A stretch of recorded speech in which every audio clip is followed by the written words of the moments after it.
अकेले लड़ने की ताकत। कभी कभी हमें जीवन में अकेले लड़ने की आवश्यकता होती है। ये कहानी एक ऐसे लड़के की है जो अपने लक्ष्य की ओर आगे बढ़ने के लिए अपनी अकेलापन को एक सुनहरा अवसर बनाता है। एक समय की बात है। एक छोटे से गांव में एक लड़का रहता था। वह बहुत सपने देखता था और अपने लक्ष्यों की प्राप्ति के लिए प्रयास करने का निरंतर जुनून रखता था। परंतु उसके पास न कोई साथी था, न कोई गाइड करने वाला। उसके परिवार में भी उसकी सपनों को समझने वाला कोई नहीं था। इसलिए उसे लगता था कि वह अकेलेपन की जंजीरों में बंद है और उसके सपने अधूरे रहेंगे। फिर भी उसने निरंतर मेहनत की और अपनी आत्मविश्वास की आवाज को बुलंद किया। उसकी इच्छा शक्ति और संघर्ष ने उसे सही दिशा में आगे बढ़ाने की शक्ति दी। एक दिन उसे अपने गांव के बाहर एक पुस्तकालय का पता चला। वह आश्चर्यचकित हुआ, क्योंकि उसे पहले कभी ऐसी जगह नजर नहीं आई थी।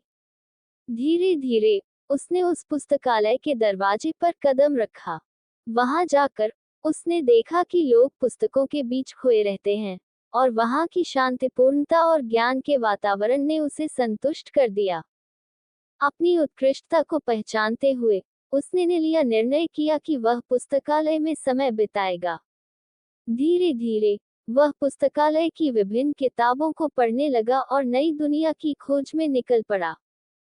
दिनों बिताने के साथ साथ उसका ज्ञान बढ़ता गया और वह अच्छे लेखकों और दर्शकों के साथ रिश्ते बनाने लगा।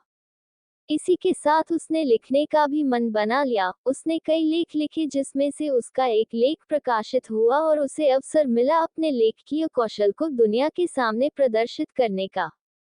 वह लड़का जिसने कभी अकेलापन को एक रुकावट समझा था, अब एक प्रेरणादायक उदाहरण बन गया। लोग उसे मान्यता देने लगे और वह लड़का अपने लक्ष्यों की ओर अग्रसर होने में सफल हुआ।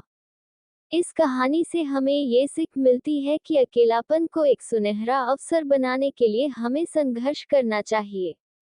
हमारी संयमितता, समर्पण और मेहनत हमें अपने लक्ष्यों की प्राप्ति की ओर आगे बढ़ा सकती हैं।